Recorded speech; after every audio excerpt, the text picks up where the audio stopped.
All right, good evening, everybody, and welcome to tonight's Cedar Falls Committee of the Whole meeting. I'll call this meeting to order. Madam Clerk, roll call, please. Schultz. Here. Latta. Here. Cruz. Hawbaker. Here. Ganfield. Here. Chrisman. Here. Dunn. Here. Councilmember Cruz absent. Thank you, Madam Clerk, and he will be joining virtually, I believe, but we'll make sure and call out if he does jump on there. All right, we'll move to item number 1, College Hill incentive requests. So this was an item I put on here, so I'll be kind of giving the background for it tonight. You had a memo in the packet about the request. So we had a request from developer, Mr. Dahlstrom, here for looking at the College Hill, the current development that they've got there down by the corner of College and somebody tell me the other street. 22nd? 21st? 22nd. 22nd. And so if you remember correctly, we've currently got a 5-year incentive on that with the existing development agreement. Mr. Dahlstrom would like to request looking at, we just recently approved the new 10 years. So just some quick background. I had met, he requested from staff, and we had approved the 10-year, and with the understanding, I believe, from council that we were looking at that to be applied to projects going forward. This project's already started, so we wanted to have that conversation. I had talked with everyone to look at the interest here. There was enough interest to have the conversation come forward, but not a clear distinction on if it was something that we had agreement on yet. So wanted to bring it to the committee discussion to look at some of it. There were some of the details in the memo for the original agreement for that development was back 2021. We just amended it this year, if you remember. This was the one back in February to extend because of some of the construction timelines. So I believe if, Mr. Dahlstrom, if you'd like to come up and. Happy New Year, everyone. Yeah, Brent Dahlstrom. We usually ask my address, 5016 Samantha Circle, Cedar Falls, Iowa. Just want to start by saying I love College Hill. I think a lot of people do. It's got the historic relevance and the importance to our city. I think everybody understands. You know, the college isn't going anywhere, and the neighborhood right next to it is important to, I think, the community and those of us that either live there or invest in that area. So I think that we're all aware that the momentum on College Hill has shifted away from some of that great momentum that we had back in the somewhere around 2015 when we were able to get buildings with sidecar up there, and at the time Balance Yoga and the Domino's building and some of those other buildings that were done. But now we're going on a little over, I don't know, I think it's been over 5 years now without any development up there. And I think a lot of us that invest up there are excited to see that change. I'm here to ask respectfully to move the 5-year incentive to a 10-year incentive, which is something that you all have approved moving forward. In talking to Mayor Loddick, we had some back and forth on why this would be important and is it needed, and need is, I don't know if is it quite the right word, but I think the conversation needs to shift on College Hill, and with this project moving from 5 to 10 years, it moves it forward with a greater level of success than it can have right now. I'm not going to cry a sad song, but interest rates have risen dramatically and costs have as well. So the 10 years is something that is important for this project, not just for me, but others that are looking to invest in this area. So what I want this project to be is the start of another great shift forward on College Hill. Want this to be a neighborhood that we're proud of, and start to see this just be the first of many buildings. And something that I talked to Mayor Loddick about is that it's so important to have success on this building, because not only does it help my team move forward with another one, but others see the success and they're able to invest as well. And I'm not the person that doesn't want to see other people up there. I want to see as many people, as many developers develop on College Hill. It's going to take more than me. It's going to take more than people that I'm working with to make the change that we really need to see up there moving forward. So let's see, what else? I don't have much else, but I would love a conversation and any questions that you all have. And yeah, it can be informal, but please ask any questions. It's important to me, it's important to the project, and I really do appreciate your time, at least allowing me to make the request. All right. Thank you, Mr. Dahlstrom. And you're welcome to just stand there if you'd like. You can sit down. Yeah, I will just Figure it's probably. tell me to sit down. Okay, otherwise, open up for council discussion. I have a question. Mr. Dahlstrom, as I understand it, the construction there is really in its infancy. Is that right? Maybe there's some footers that have gone in? Very, very much so. If we're being completely honest, I've made the council or the staff has been talking about this 10-year incentive for a long time. So my only intent on starting was the foundations, just that in waiting that hopefully this 10-year. We have not closed on a loan at all on this project. We have just put the foundations in. The lender is waiting to see if this is going to be approved. So really the project is set up to get the foundation in and then be able to stay there until it's economically feasible to move forward. So it's very much in its infancy. It still has, whenever the word go goes, it still has a solid 12 months left. Okay. Mayor? So if we were to move forward with this, would this be the momentum starter that would get you to get rolling on this project beyond the foundation? Absolutely, 100%. The lender called me on the way over here, and I just said, I have no idea how it's going to go. So I was just being honest, and I said, I'll call you tomorrow. And he said, if it's a go, we'll rock and roll forward.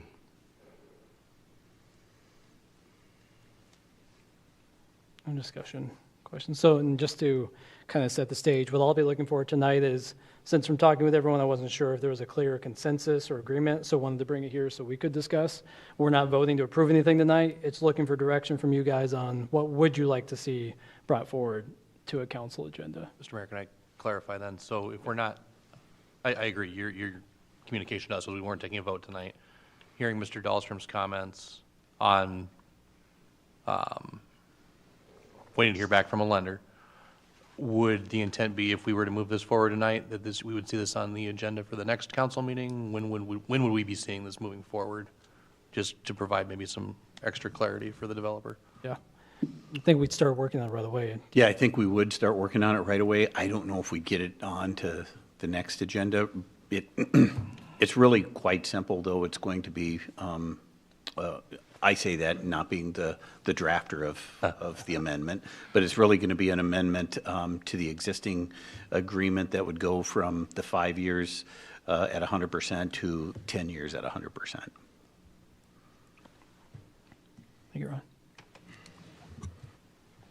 No, because, yep. Sure, Mr. Mayor, thanks. Happy New Year.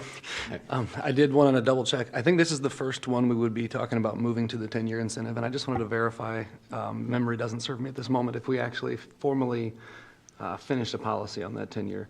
So I don't know if that's a Shane question or if you can answer if we have it already drafted for moving forward. Well, actually, if you remember the space downtown, we have just approved the 10-year. So. Okay, thank you. Because for the TIF, it would be on an individual basis. Like the urban renewal, like we've got in the normal agenda for that approval for the area, for a district. For the TIF projects, they don't need that type of district creation. So I think the big discussion from when I was talking to everybody was just making sure, like any incentives we give, the intent is always the public benefit of doing this. And I know a lot of discussion has been had around College Hill development. What's it going to take to really spur a lot of development up there? We've got the new College Hill vision plan that's getting worked on for some of the zoning. So that's why I wanted to make sure we had this conversation, is to make sure that's out there. And it was something I know was on a lot of the group's mind as we consider it.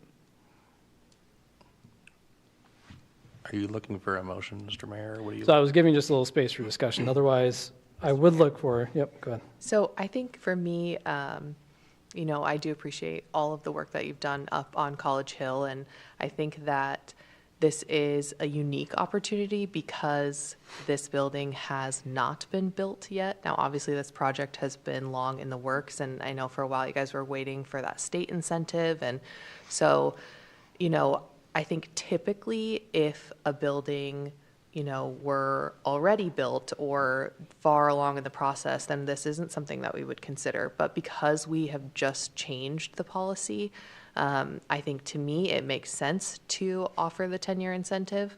And I obviously, as very well known, would really like to see that momentum move forward on College Hill.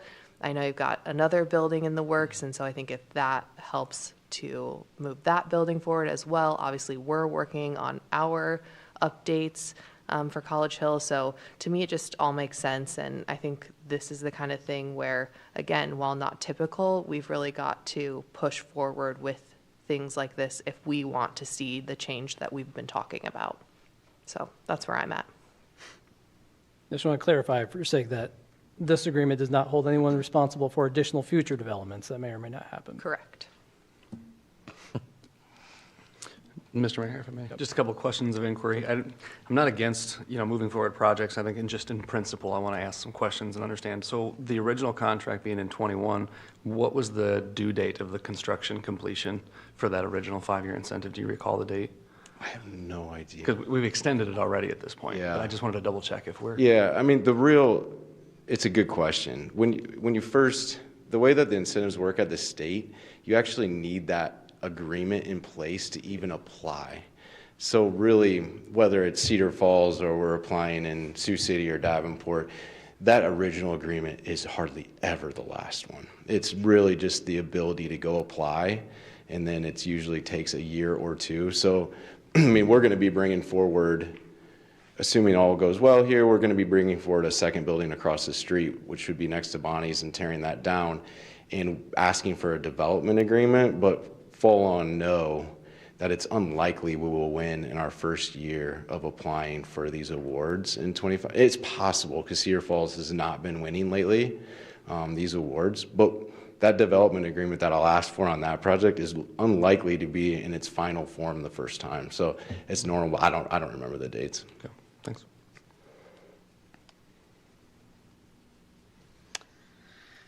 Mr. Mayor, Yeah. I guess I appreciate what you've done as well for College Hill. I too love College Hill. I appreciate that you filled in a hole that sat vacant for, I don't know, 10 years. So thank you for that, work that you've done. This is where I struggle, though, is I hate violating policy. And so I guess I'm asking, anybody that wants to weigh in, because when you violate policy, you're pretty much telling the next person, that, yeah, just kidding, just go ahead and ask and we'll go back. And I understand, needing to get stuff moving and stuff like that. And obviously, I do support this project because I voted for it, at least the extension, and I think the original was in 2021, I thought. So I guess, and I don't maybe need an actual answer unless someone wants to weigh in, but it's that is my struggle, to violate the policy that we have. I know that this is the policy now, but it was not the policy at the time. And so, I don't know, I just had to get that out. That's my struggle. I want to see progress on College Hill as well, but I feel like we set ourselves up for, we open a can of worms, and honestly, sometimes I think we give an inch, and then it's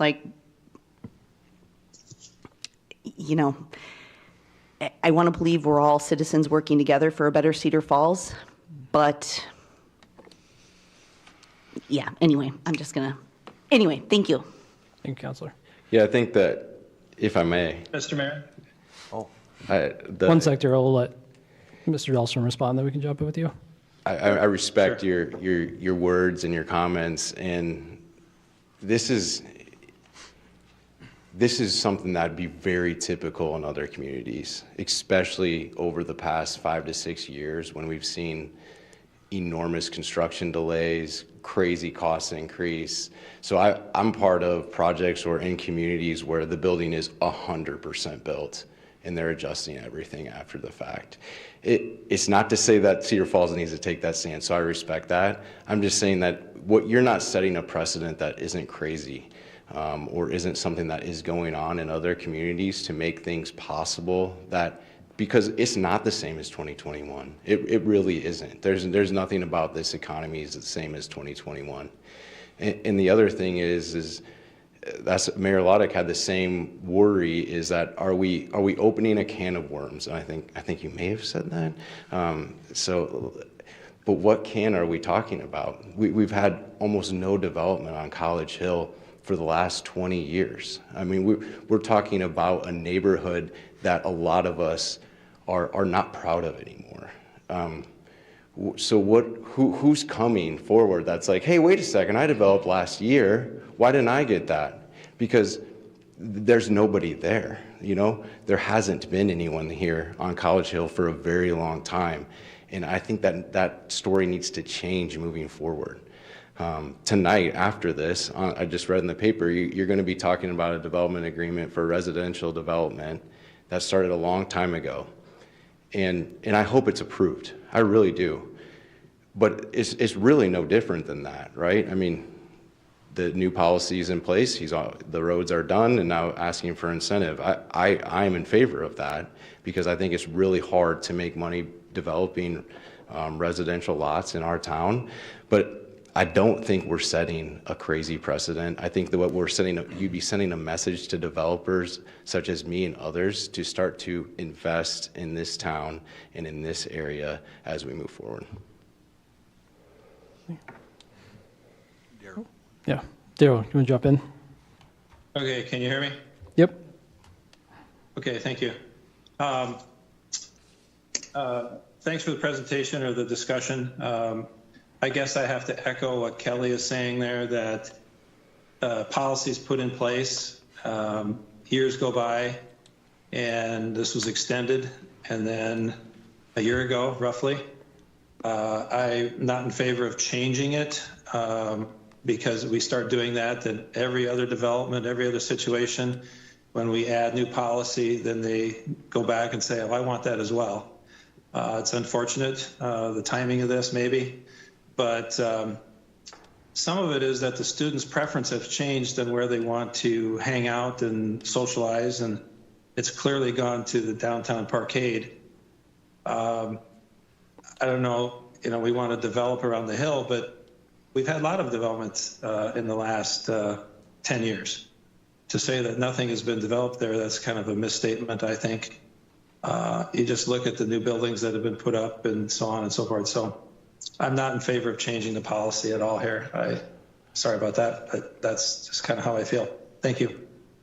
Thank you, Counselor. I think my comment is developments by other people. I didn't put that in, but I don't believe anyone in the last 10 years other than me has developed on College Hill. That could be wrong, but I don't think it is. All right, thank you. Any other discussion? Mr. Mayor? Yep, go ahead. I think I'd just circle back to what Councilmember Chrisman said, that we're not talking about a completed project. We're talking about something that's really very much in its infancy. And so I think that maybe changes my thought process on this a little bit.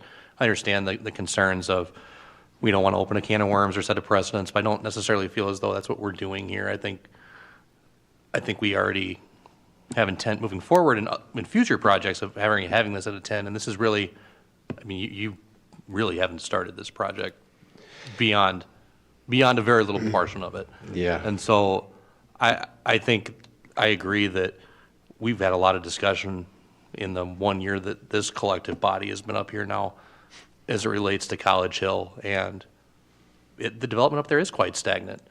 And I think this is a great potential amenity, and we're talking about another potential change to the hill later tonight in regular council meetings. So I think these are projects that do need to have the momentum forward, and I guess just based on that, I would make a motion that we look to move this forward with a 10-year. I'd second that. So we have a motion second. So a little quick, motion second is to look to move forward, I'll clarify it quick, bringing to council an amended development agreement with the 10-year incentive in place. Correct. Okay, so is there any additional conversation from council on the motion on the floor? All right, seeing none, since it is a motion, we'll look for any public comment as well. If anybody would like to come up and speak to this item tonight. All right, seeing none, so let's do a roll call, or excuse me, a voice vote. So all those in favor? Aye. Aye. And all opposed? Nay. Nay. So I believe that's 5-2. So the motion carries. So we'll start working with staff on looking to bring something back at the soonest council meeting we can get it ready for. So can't promise it'll be the next one, but come back soon. So thank you, Mr. Dahlstrom. All right, moving to item number 2, presentation of the 5-year capital improvement plan by Director Jen Rodenbeck. Thanks, Mayor. Thank you, Jen. Okay, so yeah, I'm going to talk about the 5-year capital improvements program. Just kind of similar to the last few years. I'll just probably do some introductory comments, highlight a few projects, and then give time for council members at the end to ask questions about certain projects. Obviously, if there's specific questions about projects, there's probably other directors that can jump in and help me out if there's specific project questions. Just for everyone's benefit, the CIP book, the entire book was in your packet, but on your desk, we printed out one of these big sheets because we know they're kind of hard to read online, but it's not different than what's in the packet. It's just, we thought it was just maybe a little easier to see. And just a reminder for everybody, on those big sheets, anything in yellow is new projects this year, so compared to last year's CIP. So with that, I'll just kind of get started. So on the CIP are 214 projects for a total of approximately $473 million, about 50 different funding sources. Sources that are not city funds are designated with an asterisk. That's about 140 million. City sources is 333 million. I think that was something we added a couple years ago, was just adding that asterisk to maybe kind of show that there are some things that we list on here that aren't city funds. You know, there's a lot of different funding sources like we talk about, but we also understand for some projects, and especially a lot of times capital or quality of life projects or big street projects, oftentimes there's multiple funding sources that we're using, whether it's grants, whether it's geo funding, you know, local option sales tax, you know, property tax dollars, whatever it is. A lot of times there's a combination of a lot of different sources. So the CIP was developed based on some direction we received through the goal setting process. Just a reminder, the CIP is a planning document. It doesn't authorize or fund the projects. Funding of the projects will be coordinated with the annual budget. Actual authorization projects will come back to council for approval in some format, whether it's a design contract, whether it's a grant agreement, a construction contract, whatever it is. And on the CIP, you know, the first column, the fiscal year 25 is the year we're in. 26 is probably the most important column because that's what we'll incorporate into the budget. And then 27 and 30-year plans. And again, it's a planning document, but we also, I think council probably understands, though it does give direction to staff to start working on those projects. So I think sometimes that's the tough thing every year, is we say it doesn't really authorize or fund projects, but I think council understands, but it is giving staff some guidance on, yes, those are projects we're interested in, staff start working on those. So it is kind of a challenge every year to kind of balance that. Really the CIP you have in front of you tonight is very, very similar to what you got a draft copy at goal setting. There are some changes based on discussion at goal setting, and you'll hear some of those as I highlight some of the projects. So the CIP, again, was drafted on goal setting objectives. One of the big things we talked a lot about in goal setting that's on here is about issuing replacement debt. That's been a financial policy at the city for a long time. But we heard during goal setting that for for the GO 26 sale, that council was giving staff direction that it's okay to maybe look at a $5 million versus a $4 million. And I kind of look at that's really accounting for the Hearst project, pretty much. I mean, it's really our issuing debt and then maybe an extra $1 million in 2026 for the Hearst projects. But then you'll see for 28, we went back down to what we would look at to be our replacement debt of $4 million. Right now, 2030 is at 5.3, and we know we have work to do. I mean, I think that was still a challenge for us, but we also understand it is the last year on the CIP. It's a plan, but that wasn't intended to think we're going to send $5 million. We know there's work to do. We know infrastructure maintenance is important to all of you. We also talked in goal setting about how we're going to fund some of our quality of life projects. So again, I think the CIP represents things we talked about. When I mentioned about 2030, one of the things that we know we still have to figure out is a fire truck. You'll see the rescue pumper listed on there out in 2030. That's kind of the next big fire apparatus purchase. We know we don't have enough on there yet. So we know that's something we still have to work on. You'll also see in the CIP, in the booklet, that we will be using about 7 to 8% of our debt capacity. And just a reminder to everybody that debt capacity is figured out by taking 5% of our assessed value. So if you do that, that's about $227 million that we could issue in bonds, and we have about $16 million outstanding right now. Things that really kind of drove the CIP this year: Hearst Center, park improvements or renovations, Union Road, and the fire truck replacement. I would say those were the big things that really drove how we're going to bond for things, how we're going to plan things out. So next, like I said, just really want to highlight 10 or 12 projects. I know for most of the council members, you've heard these projects lots of times, so this may be more for the public benefit at this point, just to kind of tell them what some of the highlights are on the CIP. So the Hearst Center, again, this was one of the things, determining how to fund this was going to be one of the driving factors on the CIP. When I show all of these, you'll see that the bold lettering is city dollars. Anything that's not bold means it comes from an outside source. So one of the things we did here at goal setting, this is a change on your CIP since goal setting, is we did bump it up to the 10.5 million, because then that would be a new build, not a remodel. You know, we've been talking about whether a remodel project or a new build, and so again, based on direction from council, we went ahead. The CIP does show 10.5 million. You'll see part of that. We do have the private fundraising at 3 million, which is like 28%, which is pretty close to our policy of trying to have the private be 25%. So that's actually pretty close to that. It does use general obligation or GO funding on it and capital projects. I mentioned the change since goal setting. One of the things we did to get that extra 2 million for the new build is show general revenue of 500,000 each year for 4 years to build that up 2 million. So again, I think that's the direction we felt like we got at goal setting, was we want to start setting aside capital projects each year, and for now, what you're designating it for is the Hearst Center. That could change, obviously, as the project goes along. You could redesignate that to something else, but again, that's what we thought we heard. It does also obligate some hotel motel tax dollars, and you'll see that it also relies on the fact about getting a gaming grant that we're putting in there right now of 1.5 million. So a lot of different funding sources for it, a lot of pieces that will have to kind of all come together to make this project work. The next project is another one too that we talked about, kind of drove the CIP. One of the things that you'll see as a change is we originally on the CIP had some specific things like Birdsell Park renovation.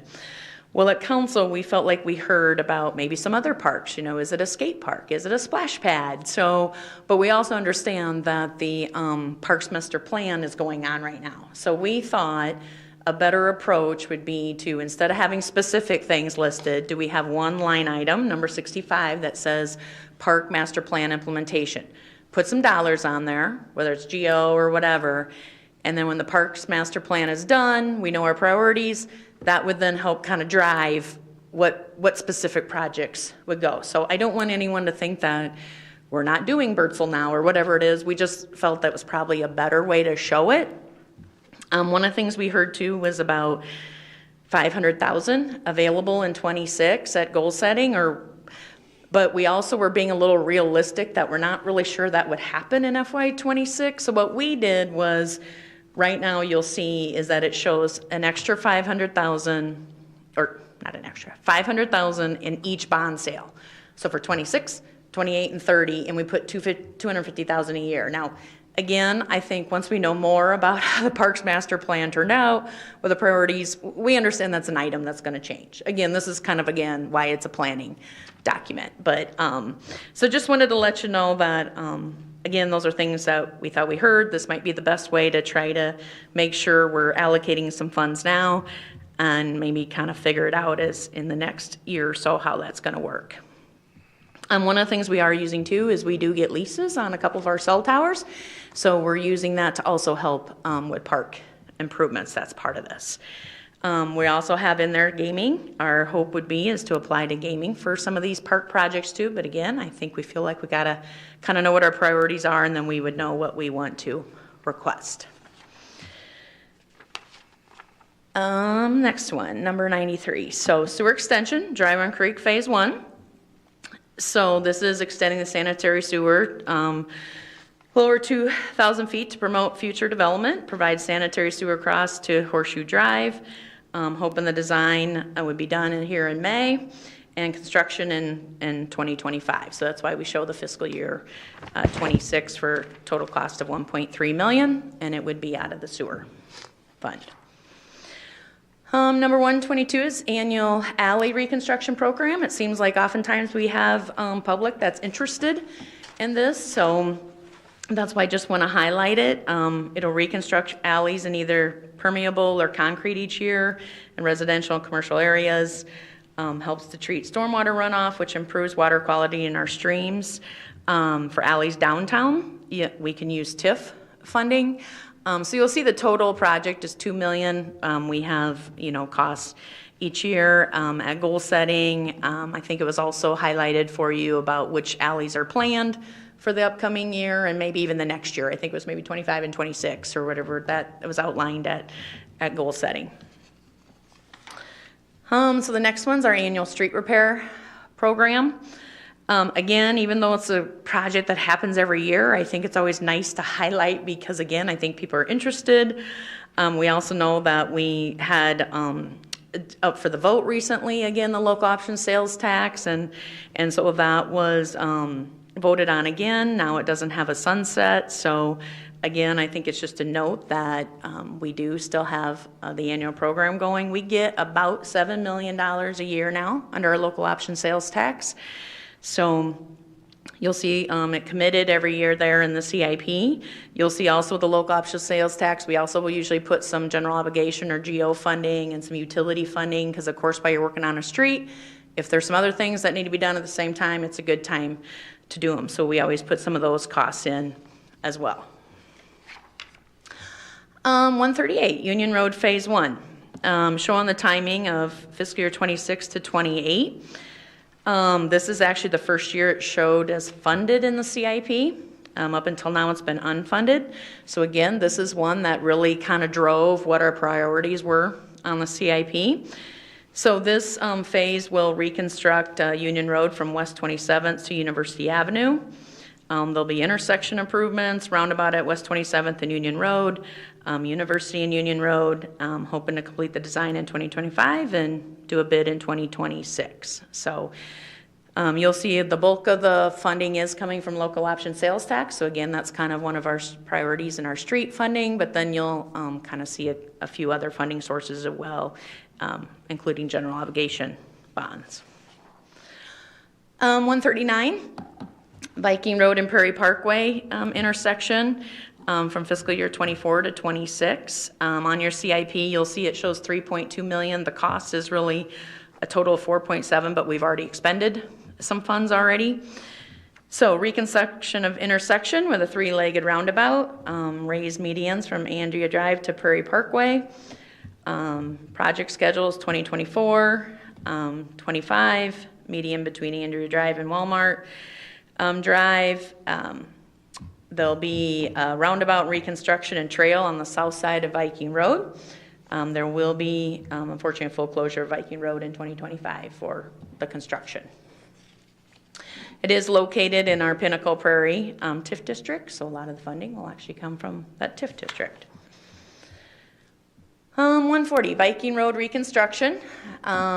Fiscal year 25 through 26, so this would reconstruct West Viking Road from South Union to Production Drive. It will include curb and gutter, sanitary sewer, stormwater, and some sidewalk infill. It is TIF eligible, but unfortunately with our unified TIF, I'm not sure if we're going to have enough increment for that, so we'll kind of have to watch that, but right now it does show using TIF dollars and some local option sales tax. 161, Cedar Lake Park renovation. Again, I know one that council, a lot of people have been talking about. So it does show a total project cost of $568,000 with a private of $118,000. So in phase 1, new shelter, upgraded playground equipment, including some inclusive elements, fencing and signing. Construction summer and fall of 2025. Phase 2 improvements likely would begin in late 2025, which again, depending on fundraising, would include restroom and drinking fountain. So it's about Cedar Lake Park. 193, replacement of aerial truck. This, I mentioned that this was kind of the current one. It was on a 30-year rotation. So this is our aerial platform ladder truck. Cedar Falls only has one ladder truck. So we did receive, council's already accepted the bids, but in it had 3 payments that are due during the life of the build. I mean, it's amazing to think, but you have to kind of think 3 years ahead of time to get these things built. So you'll actually see GO funding out of 26 and 28 to help fund those those payments. And then, like I mentioned earlier, then we know what the next one is. You'll see out there in 2030 is the next rescue pumper truck that we'd be looking at replacing. Last one, again, I know council's heard lots of times, but when it's the biggest number on the CIP, I always feel like we should at least highlight it. So it's the nutrient reduction improvements, and again, biggest projects on the CIP. We'll address current EPA and DNR nutrient reduction requirements by the year 2030 at our treatment facility. We'll have a design contract, probably take 18 to 24 months, looking at construction in 2027 to 2030. We are using some ARPA funds for this. As council knows, we've been raising sewer rates to help save up some dollars towards this. But again, when it's that big a project, 142 million, you know, there's no way we're saving up that much for it. And we will have to also then look at what do we want to do for bonding on it? Do we want to use general obligation? If we do, that big, huge dollar amount that I said we still have capacity could use up that capacity. And not that that's a bad thing, but it is, you know, I think when people say, well, why do we have so low a debt? Well, we could have an option of then using general obligation and maybe having lower interest, but we will be using up a lot of our capacity. So that's just really about some of the projects I wanted to highlight. You'll saw in the book that, you know, I think, again, we're always looking forward.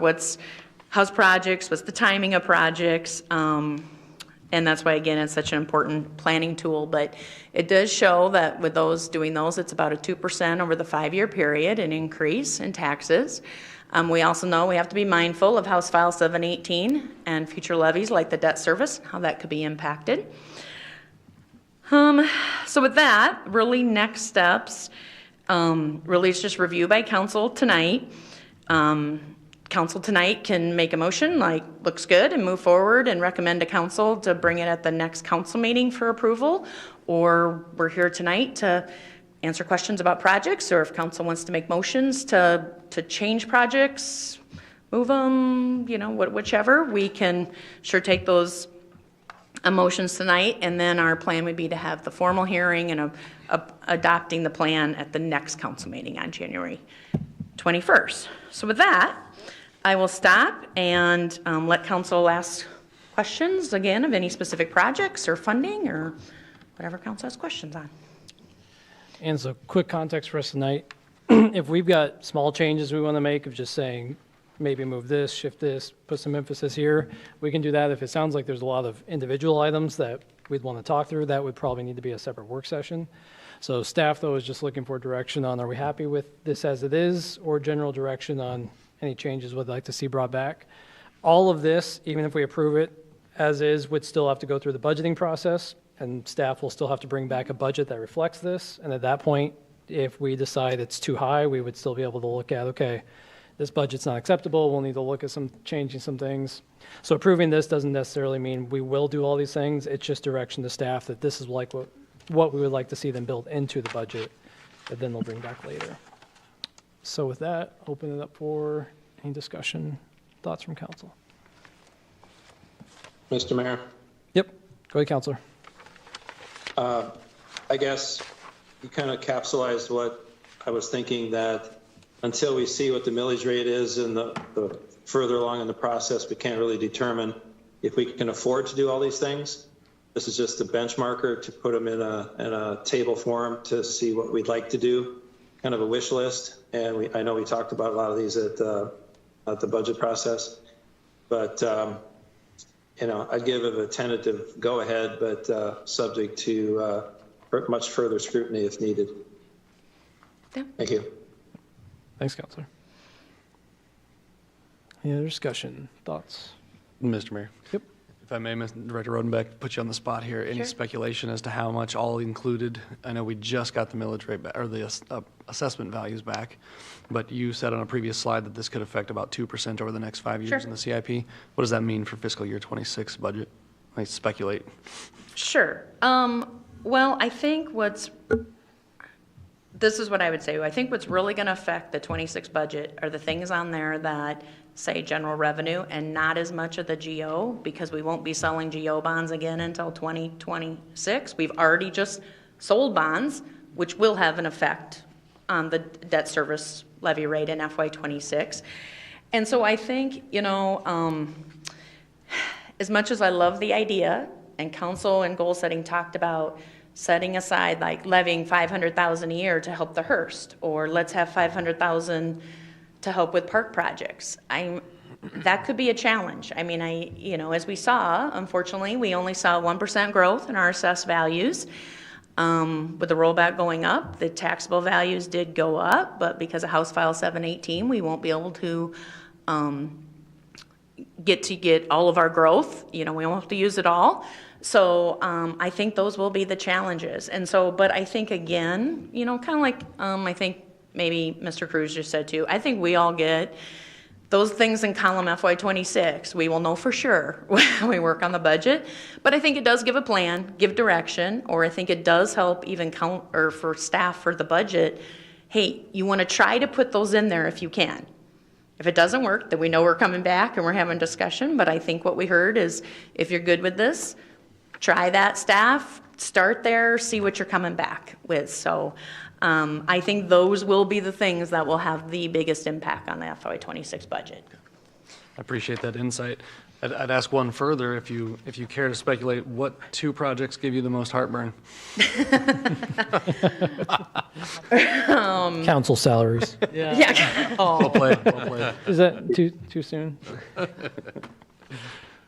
Do you want me to answer? If you dare, you feel free. Well, I think your insights are valuable. Well, I think we know for Hearst Center. I'm going to pick the Hearst Center. This is nothing new. I think the concern is not only about having the funds to build it, but we also know about ongoing operational costs. You all know that too. We talked about that in goal setting.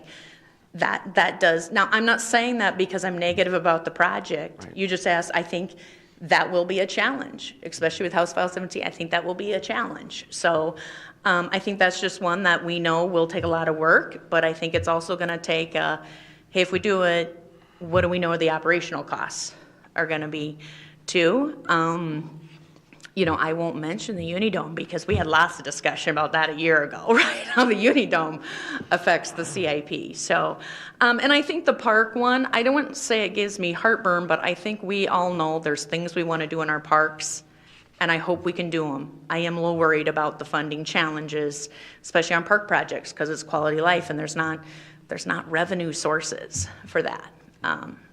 Now, again, the treatment facility is the biggest project on it, and we have to do it, but is that going to have an effect on sewer rates?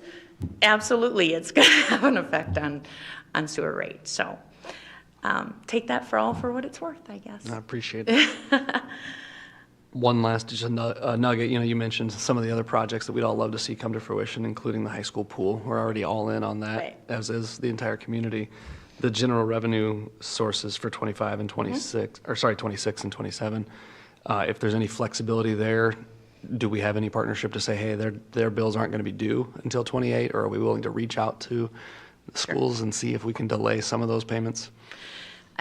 I don't know if Ron or Stephanie have a better answer on that about what's been discussion with the school about any of that. I believe by our agreement, the expectation is upon completion of construction, we complete our payments. Yeah, so we're pretty well locked in anyway. I think so. Okay, thanks. I'll yield the floor for a bit. See if there's any questions. Thank you, Counselor. Scott's discussion, thoughts, feedback? Mr. Mayor, well, as always, great job, Director Rodenbeck and team. You guys did amazing. They're here. Excited to see what comes next. This all looks good to me. I see several line items that we discussed, and I think we're all really excited about it, and hopefully, the things that we want to do, we're able to do. Fingers crossed. Right. We'll say to a few of your points. Really, the magic happens after this point of, yeah, these all look great. Figure out how to make it work in the budget. It's all magic to me. But yeah, so I think then, Mayor, we're just looking for a motion to just bring this forward for approval at the next council meeting. So moved. Second. So my words don't work tonight. Motion and seconded. Any other discussion from council? Any public comment? It's the second item, so I knew it from the first. And any discussion from the public? All right, seeing none, motion to approve. All those in favor? Aye. All opposed? The motion carries. All right, thank you, everyone. We will now adjourn. If we've got some time here. Jen, this is what happens when you put all this extra free time in. Ooh. Sorry. I think we're okay with it. So we will now adjourn to the regular city council meeting at 7 p.m. Thank you, everyone. We will be back. As you should be. Bye, Corey.